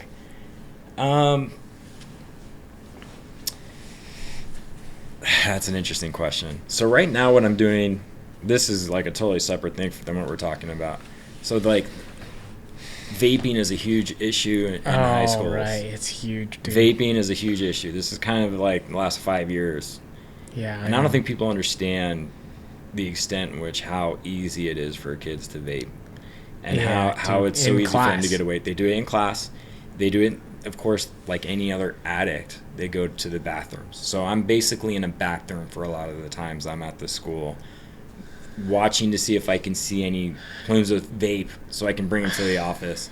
And look, I can do that for a little bit, but right now the way my schedule's kind of set up, it's just too much of it. And so,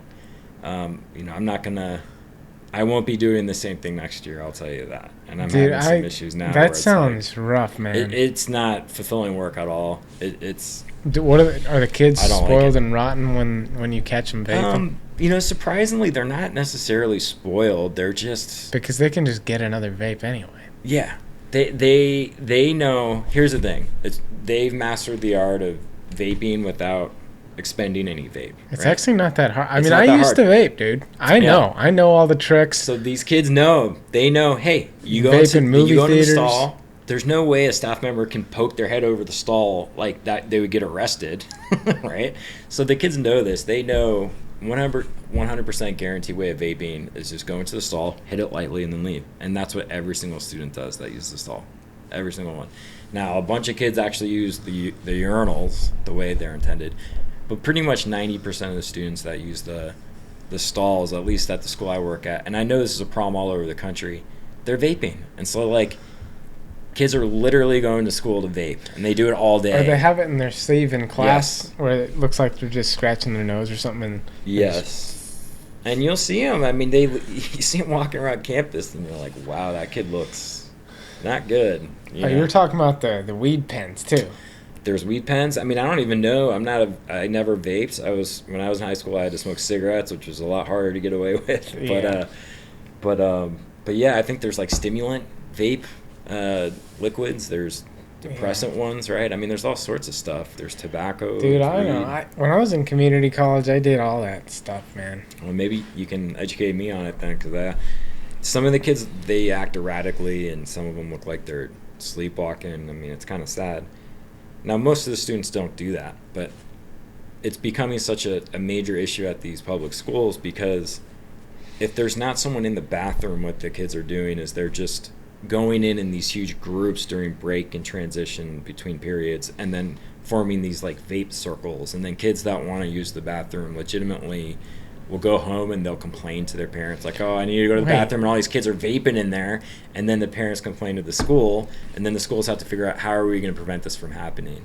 And last year, actually, and the year before that, it wasn't just the vaping problem at San Clemente High School, but it was also kids were destroying the bathrooms. There was this TikTok challenge that happened a couple years ago where students would go into these bathrooms and rip the soap dispensers off the wall, and they grab toilet paper and throw it all around the room. They would tag it. They would put graffiti on the walls. They would throw Why food. is that a thing? I mean, it was awful, and it went on for a couple of weeks, and we're like, okay, it's a TikTok challenge. It'll pass. They'll stop doing it. They never stopped doing it. That happened for like a year and a half. So That's insane. We ended up locking all the bathrooms.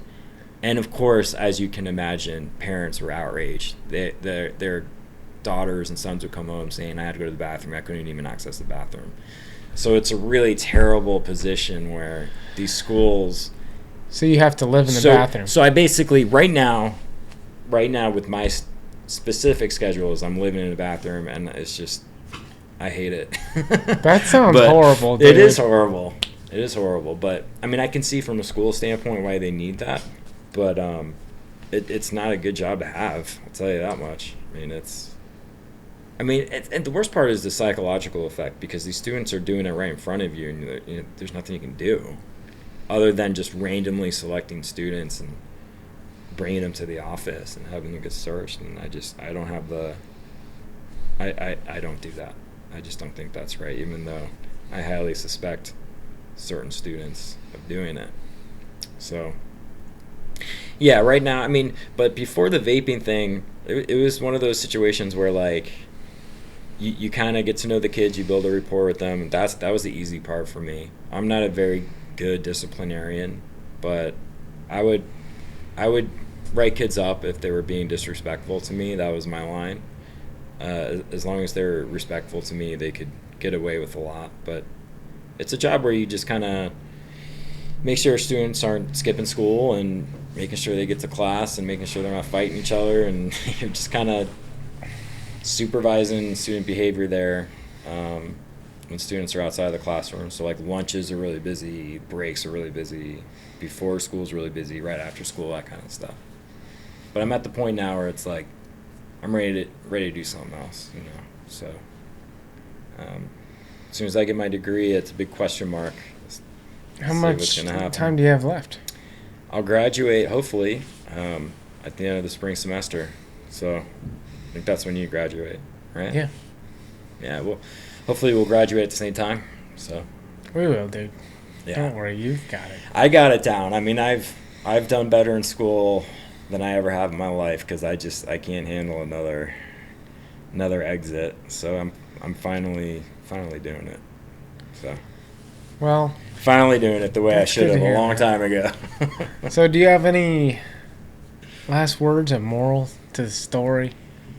Well, first of all, thank you again. I know I've been thanking you a lot, but I really do appreciate you allowing me to kind of just tell my story. And my pleasure, I guess for my specific story, just if anyone's out there feeling demoralized, or that their time has passed, or if they're too old to do this or that, and that they're stuck in a situation that they don't like, but they think that's just the way it has to be, well, that's not true at all.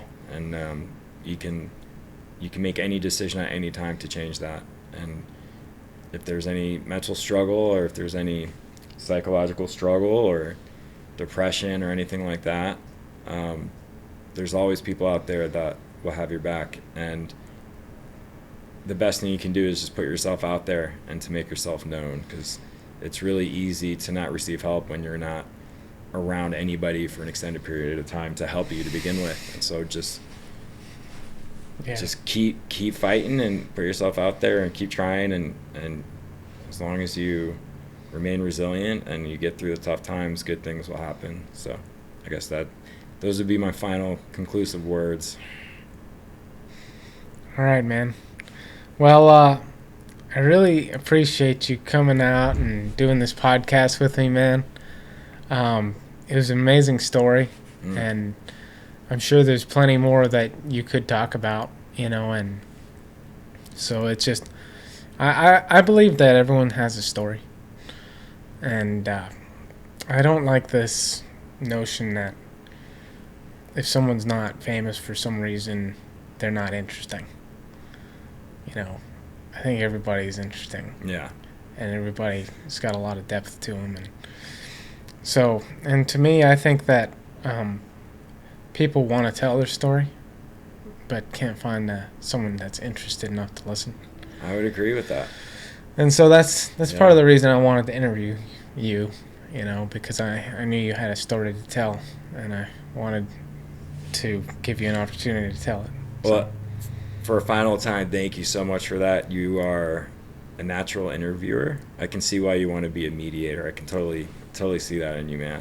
So thanks, man. I also think you could be a teacher, but I think you could be a lot of things. But you allowed me to speak, and you're really good and at asking questions, and so thank you. And I do want to return the favor. I want to know your story as well. I do know a little bit about you, but I feel like there's a whole lot that I don't know, and so I'll try to do as good of a job as you did with me. Maybe next time we have a podcast, we can kind of go into your life, because I'm genuinely interested in your life as well, and I think you're an interesting person, and there's probably a lot for you to tell.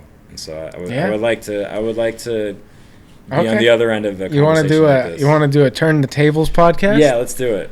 All right. Okay. Yeah. Well, stay tuned for that, guys. I guess we're going to do a Turn the Tables podcast, and the interviewer is going to get interviewed. That'll be Yes. interesting. I would like to do that. Yeah. Well, thanks, man. That's an honor. I really Yeah. appreciate you saying that. That's now how for I that. feel. This is the first time anyone's even really asked me to be on a podcast, and so the honor is with me, man. So I appreciate it. Yeah, man. All right. Well, thank you guys for listening. Go out and just, pay attention to people. Even if it's just one or two people, get to know them. Don't isolate yourself. And have compelling conversations. Thank you. And I hope you have a great rest of your week.